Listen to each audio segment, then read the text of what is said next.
Ambassador, क्या ये जो भी ब्रिगेड साहब बात कर रहे हैं कि ये प्रेसिडेंट ट्रंप का जो mid term election is just around the corner, तो क्या ये उनको हेल्प करने जा रहा है? आपकी क्या अंडरस्टैंडिंग है? और क्योंकि जितना प्रेशर बिल्डअप हो चुका है within country, outside, economic pressure, allies का प्रेशर, एज ब्रिगेड साहब मैंशन अर्लियर, तो आपके ख्याल में ये क्या होगा? और दूसरा ये कि अमेरिकन एडमिनिस्ट्रेशन के अंदर जो है वो ईरान से रिलेटेड डिफरेंट ओपिनियंस हैं, तो क्या ये रूटीन पॉलिसी डिबेट है या इससे कोई डायलॉग प्रोसेस भी जो है वो इफेक्ट कर सकता है? Your take on.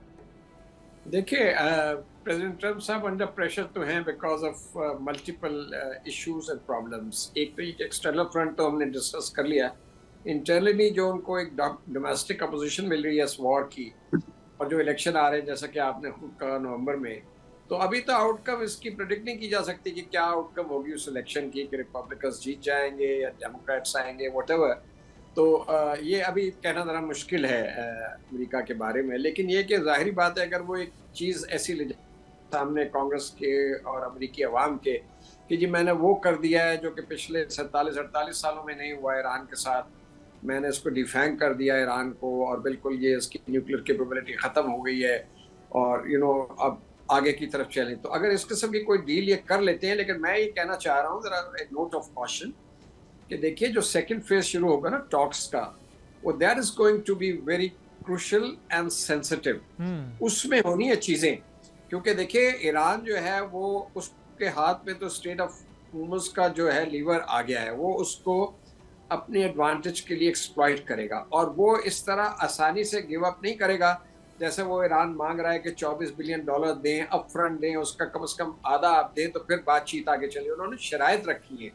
तो ये इतना आसान नहीं है। फिर दूसरी बात ये है कि जो अमेरिका में प्रो अभी है, जो एडमिनिस्ट्रेशन में भी है और दूसरे एरियाज में है, वो ज़रूर वर्क करेगी प्रेसिडेंट ट्रंप के ऊपर, उनको कन्विंस करने के लिए। देखिए हमने तो पहले ही आपको कहा था कि ईरान तो है, ये रिलायबल नहीं है।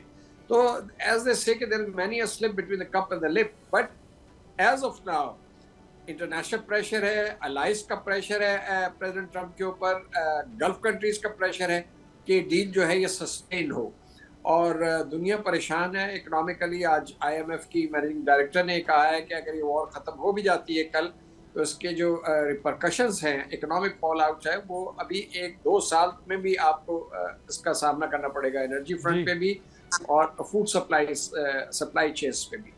तो ये बड़ी एक डिफिकल्ट सिचुएशन है। देखिए गल्फ कंट्रीज जो हैं उनकी एक्सपोर्ट रुकी हुई है तकरीबन, ठीक है जी, ईरान की एक्सपोर्ट, तो हर एक के इंटरेस्ट में है कि कोई ना कोई डील हो जाए। अब ईरान का भी ये टेस्ट होगा कि वो किस हद तक ब्रिक्समैनशिप में इंडल्ज करता है इन नेगोशिएशंस में। अभी तो जिनीवा में एक प्रोविजनल एग्रीमेंट हो जाएगा, वो फोटो ऑप हो जाएगा, तस्वीरें आ जाएंगी, सब कुछ हो जाएगा। But next 60 days are crucial आप कह रहे हैं, फिर सेकंड फेज में enter going to be very crucial, yes absolutely. Okay, and it is not going to be concluded within 60 days और 90 डेज और 120 days, it will take some time. वो G 20 महीने लगे थे शायद उसको, JCPO को, ठीक है, जब न्यूक्लियर डील। और मैं बार बार प्रोग्राम में अपने ये बात कह रहा हूँ कि अभी जो असेसमेंट्स हैं, जो इकोनॉमिस्ट हैं या जो वर्ल्ड इकोनॉमी को समझते हैं या एनालिस्ट हैं, वो सब यही बात कर रहे हैं कि ईरान अभी भी आज जिस वॉर में है तकरीबन 30 साल पीछे चला गया है, 20-30 साल पीछे चला गया है, बिकॉज इतना डैमेज हुआ है वहाँ पर भी। तो अब वो रिकवरी फेज़ में उनको भी जाना है, सैंक्शंस हटे हैं, बहुत एक लंबा फेज़ उनके लिए भी है, लेकिन दे आर गुड नेगोशिएटर्स, तो वो अभी तक स्ट्रेट ऑफ हॉर्मुज़ से लेके डायलॉग तक अपनी पोजीशन जो है वो संभाले हुए हैं। Let's see how it goes. मैं ब्रिगेड साहब ज़रा एक तो ये बताइए कि सिक्योरिटी ज़राए से जो ये कुछ चीज़ें डिस्कशन सामने आई है कि जिसमें कहा गया है कि फील्ड मार्शल जो है उनका इंटरेस्ट जो था वो स्टेबिलिटी की तरफ था और पीस की तरफ था, तो ये कितना इंपॉर्टेंट रोल प्ले किया है? एक तो ज़ाहिर है फॉरेन पॉलिसी होती है, एम्बेसडर साहब बैठे हुए हैं और सारे हमारे डिप्लोमेट्स आजकल जो भी आते हैं वो मिलिट्री डिप्लोमेसी और फिर फील्ड मार्शल के रोल को बड़ा प्रेज कर रहे हैं। तो ये कितना इंपॉर्टेंट था ऐसे वक्त में स्टेप इन करना और चीज़ों को इस तरीके से मॉनिटर करके और मिलिट्री डिप्लोमेसी के थ्रू उसको कराना, क्योंकि अपेरेंटली आज भी जब हम बात कर रहे हैं बहुत सारे इफ्स एंड बट्स हैं, डेडलॉक्स हैं, और अभी पिछले दिनों जो कुछ हुआ है कितनी दफ़ा करीब आके ये डायलॉग जो है वो इजराइल के स्पॉइलर होने की वजह से रुक जाता है। So how important it was, ज़रा इसको एलैबोरेट कीजिएगा। Go ahead. आदिल, एक तो देखें फील्ड मार्शल रियाज से मुनीर ने ऑनेस्टली आई फील कि इतना बड़ा कारनामा अंजाम दिया एंड ज़ाहिर है with of court of primes of Pakistan and foreign affairs, लेकिन जो कारनामा किया है ये it will be remembered by the world, और पाकिस्तानी कौम को मेरे ख्याल में शुक्रगुजार होना चाहिए। और ये फील्ड मार्शल ने फ्लोर द हाउस के ऊपर भी ये बात की कि जिस तरीके से उन्होंने अमेरिकन प्रेसिडेंट का ट्रस्ट विन ओवर किया, ईरानी लीडरशिप का ट्रस्ट विन ओवर किया, डायरेक्ट कम्युनिकेशन की, and then he convince both of them कि there is a requirement for immediately peace. और 47 इयर्स की दुश्मन को उन्होंने इमीडिएटली ला के एक ऑफिस में एक छत के नीचे बिठा दिया। It was a big achievement. और आपको पता है कि आपके दुश्मन जो इंडिया है वहां पर उसके किस तरीके से उसको ये सफ़े मातम मची हुई थी।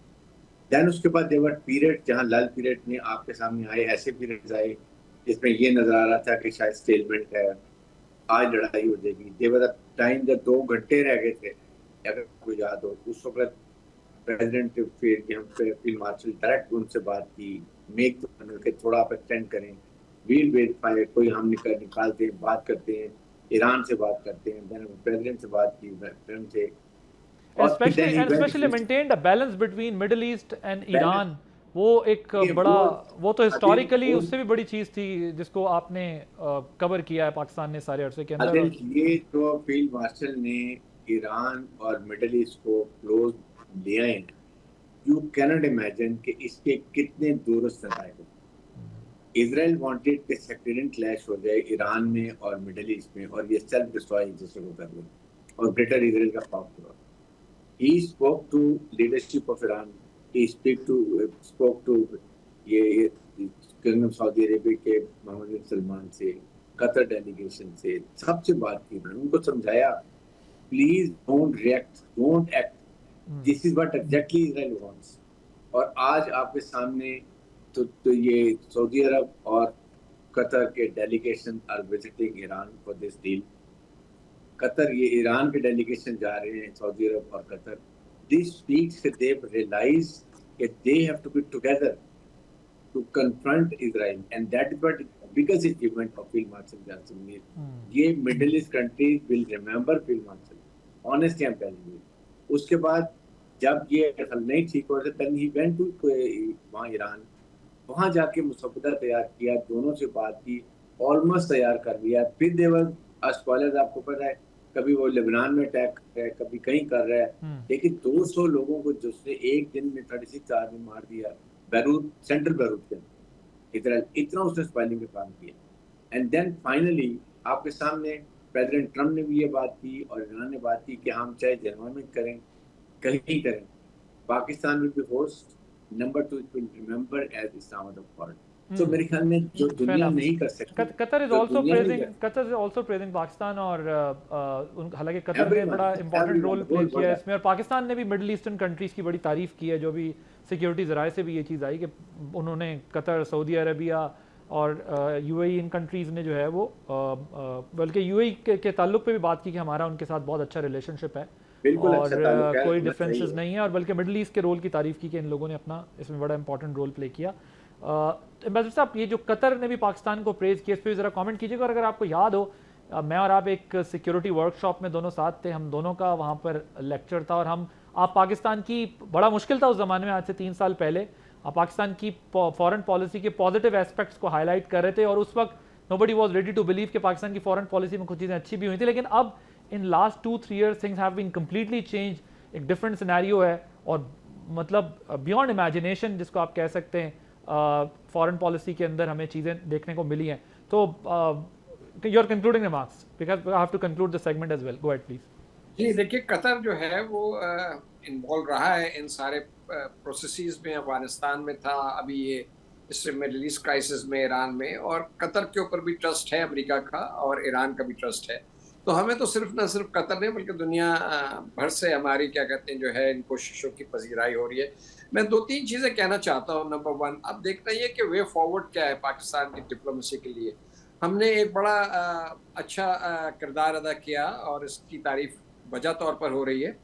तो ये एक माइलस्टोन है, ये एक माइलेज है जो हमें मिली है। और ये देखिए आज से 3 साल पहले ये चीज़ नहीं थी। मार्का हक के बाद जो है हमारा प्रोफाइल जो है वो ऊपर जाना शुरू हुआ है, और उसके बाद इस क्राइसिस में तो हमने ये साबित कर दिया कि ये बड़ा मुश्किल था। जैसे but we both were hopeful at that time as well, हम तो दोनों जी, उस वक्त भी पॉजिटिविटी की बात करते आपने कहा कि ये जो चीज थी ना कि दोनों अमेरिका को ईरान को कन्विंस करना कि Pakistan is the right interlocutor, ये कोई आसान काम नहीं था। उसके बाद सीज फायर करवाए, फिर आप टेबल पे उनको लेकर आए, उसके बाद अब ये एग्रीमेंट जो है इसकी कल्मिनेशन हो रही है। तो कहने का मतलब है अब जो हमें आगे देखना है इसमें 3-4 चीजें जो है पाकिस्तान को करनी चाहिए या सोचना चाहिए। उसमें यह कि एक तो मल्टीलैटरल डिप्लोमेसी जो में जो हमारा प्रोफाइल इस वक्त बना है ना, उसको हमने रिटेन करना है, be it the United Nations और elsewhere in international bodies, number 1। Number 2, हमें रीजनल कोऑपरेशन पे फोकस करना है, क्योंकि अब हमारे लिए जो है economic cooperation, connectivity, road projects, energy projects, ये चीजें जो कि निगलेक्टेड रही हैं, जैसे ईरान के साथ गैस पाइपलाइन का प्रोजेक्ट है, इन चीजों पे हमें अब फोकस करना, इनको हम लेके जाएं पाकिस्तान की इकोनॉमी को बेहतर करने के लिए। यस एब्सोल्यूट, यस ये है कि जो सिक्योरिटी आर्किटेक्चर जो इवॉल्व होगा, डिजाइन होगा अब इस वॉर के बाद मिडिल ईस्ट में, उसमें पाकिस्तान को अपनी नीश जो है तैयार वो फाइंड करनी है, ढूंढनी है।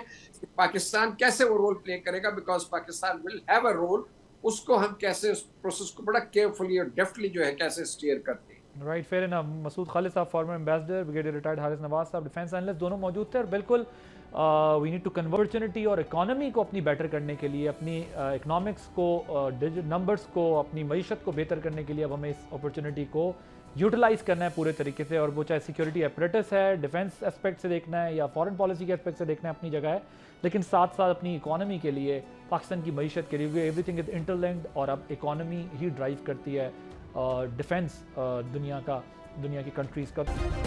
सब्सक्राइब करें और बेल दबाएं ताकि कोई खबर रह न जाए।